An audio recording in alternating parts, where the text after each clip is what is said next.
What's up, guys?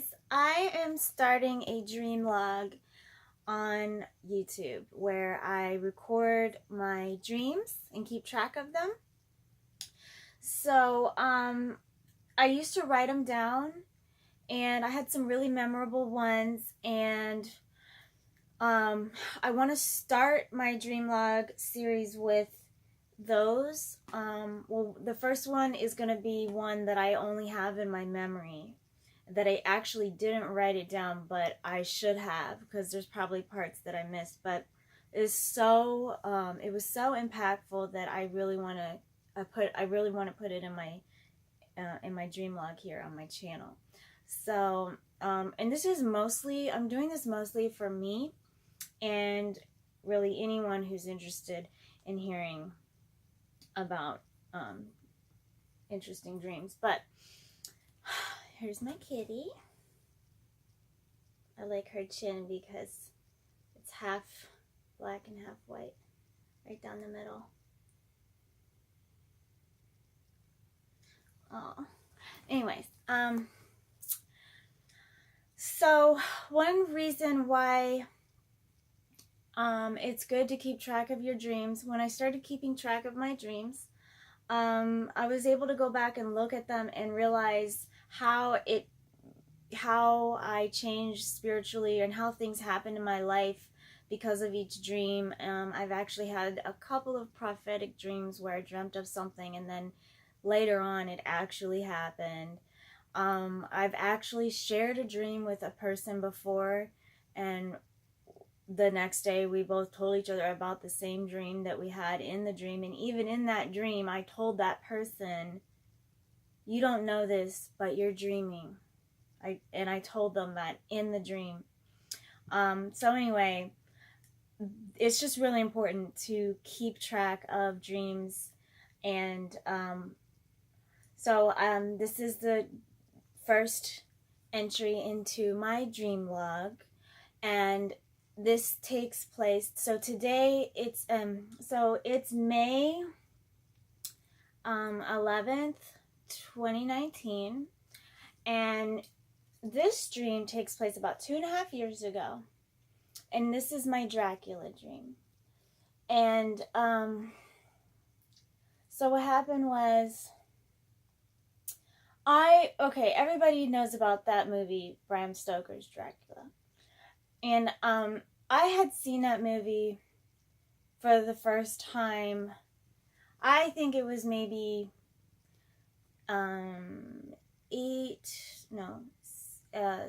7 years ago or something like that. Like, it was a while ago, okay? And I really wasn't thinking about it anywhere near, like, it wasn't something that I was thinking about within the months prior to having this dream. Nothing was crossing my mind about Dracula or anything, and I didn't have any kind of like obsession or interest in that character, to be honest. But I did enjoy that movie. I did like that movie when I had seen it, but it wasn't something that I wasn't like a fan of Dracula until after I had this dream. And so this dream just came out of nowhere one day. And so what happened was, in my dream, it started with, I was in a car. I was in the passenger seat. Somebody was driving. We were going down a 2-lane road. It was very similar to a road that I kind of lived near when I was younger. It was this 2-lane road, long, and it goes through all these like trees and stuff. And we started going faster, and something was wrong with the pedals, I think. And then they were speeding, and I was like, at least I have my seatbelt on or something. Like, I was like, oh God, we're gonna die. We're gonna die, we're gonna have, like, we had to like prepare ourselves mentally that we were gonna die. And I don't even remember who it was. This is why I should have wrote this dream down. So then there was another car coming, and I was like, oh no, I'm gonna die. And we go faster and faster, and there's another car coming head on, and we suddenly collide. And just, so the second that the car is heading towards us, and we're going really, really fast, and I'm holding on really tight, but I knew, like, okay, I'm going to die. And so, like, the second that it hits, I didn't feel anything. Like, that second, it just went, like, bam. That whole dream just ended like that. And then I immediately, so, like, it was just like, it just stopped so suddenly. Everything just stopped. And then the very next second, I am on a bicycle going on a road, on a dirt road. Like, I'm still going. And I just, so, like, I'm going on the road in the car, and then bam, I'm on a bicycle riding in, and so I died in that scene, whatever reality that was. And I'm going down this path on a bicycle, and it's windy, and, like, there's a creek, and I'm just riding along, and I'm, like, avoiding things and in the road, and it's like, it turns into, like, a path, and it turns into, like, a dirt path, and then it becomes where I'm going through the trees, and it turns into where I'm not even on the bicycle. I'm just walking up this side of the trees there, and I come up to this very dark castle, like mansion, like castle. It was a stone castle, okay? I come up to it, and it's in the trees. It's all in, like, it's up on a hill, but it's surrounded by a bunch of trees. And it's very dark. And when you first come up to it, it's like a cylinder, like where they have a tower on castles. Like, that was the part that's at the front. That's where I came up to. And but there's, like, an entryway right there. And it's just these two big doors right there. I think they're wooden. I don't know. But they had, like, big handles. They're stone. Like, they might have been circular handles. I don't know. But anyway, it was just these really big, heavy doors that were closed.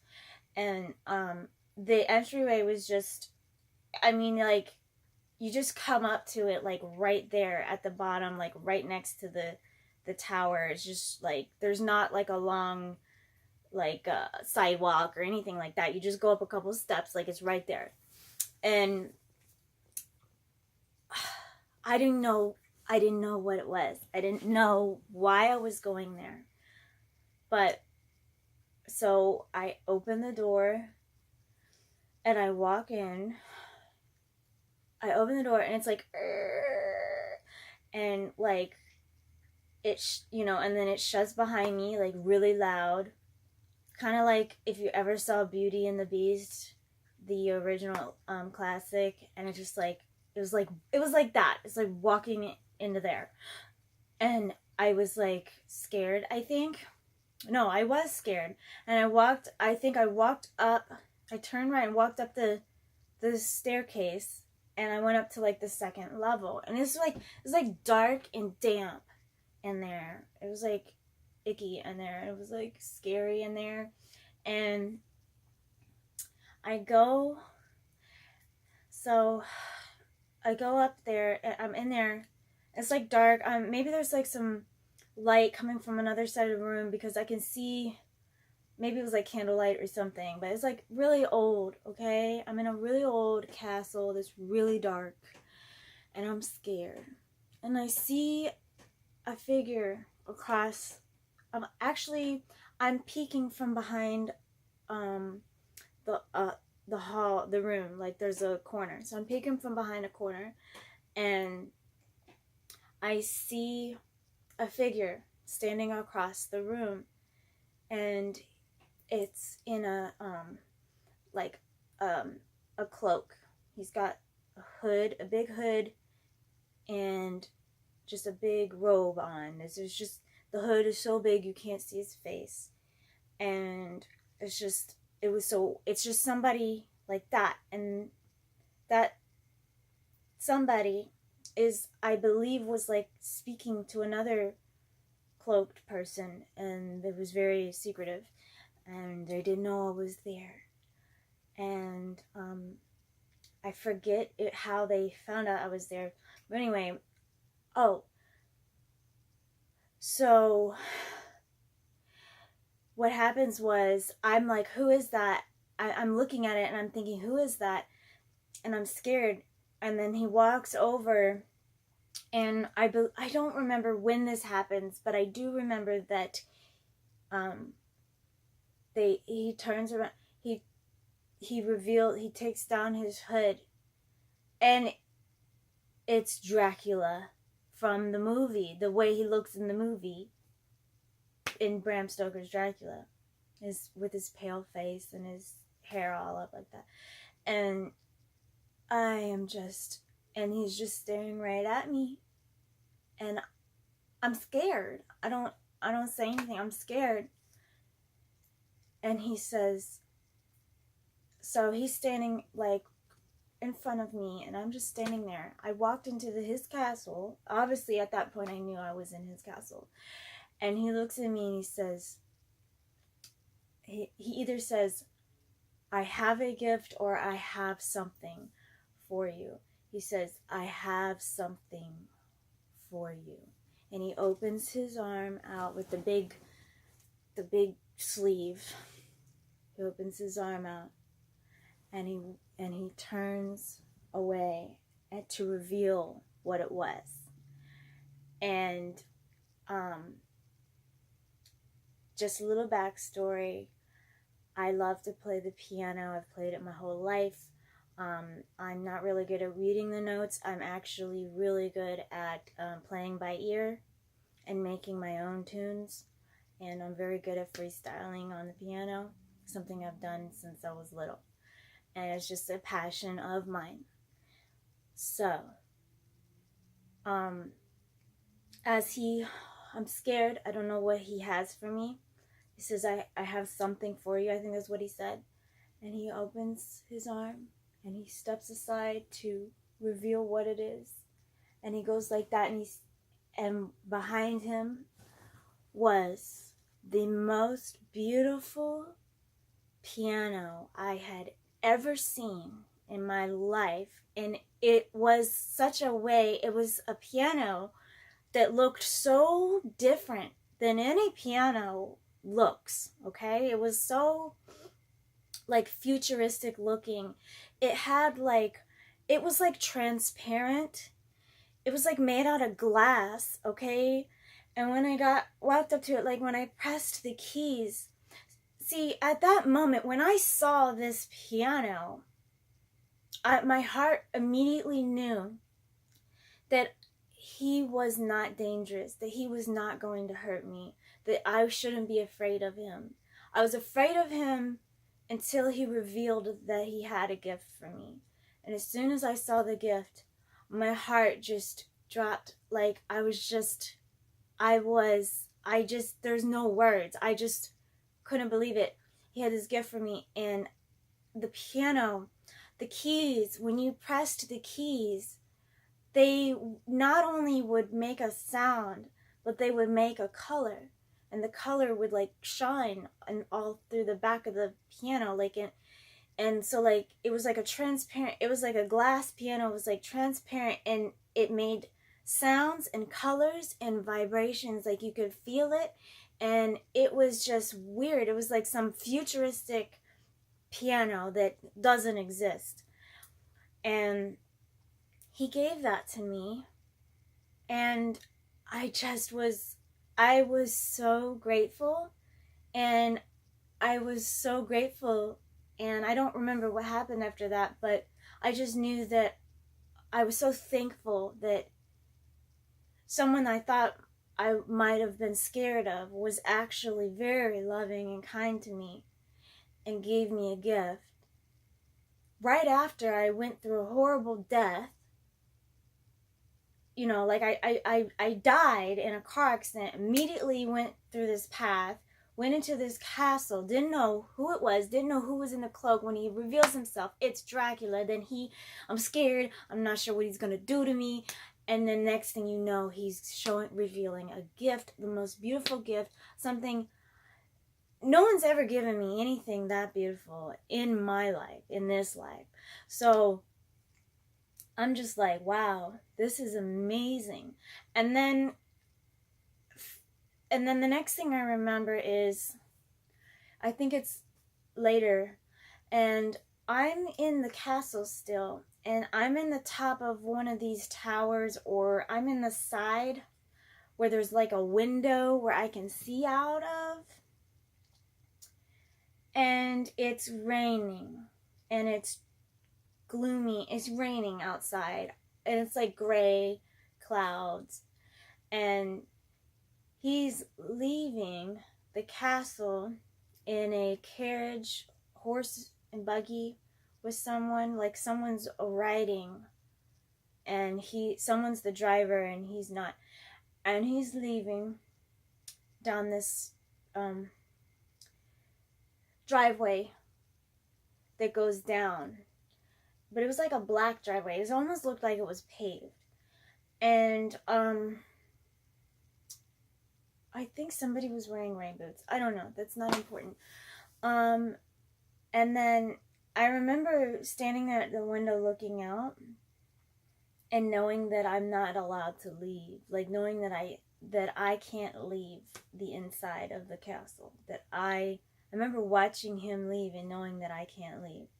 Knowing that I'm supposed to stay inside. And that's that. So that's my Dracula dream. And what happened was, when I woke up, I was like, wow, that's a very strange dream. I wonder what, I know that the movie was kind of based on somebody that was actually not, I don't know, it was kind of a different story. So I looked into it. And I wanted to know, well, what does this castle look like? What did this person's castle actually look like?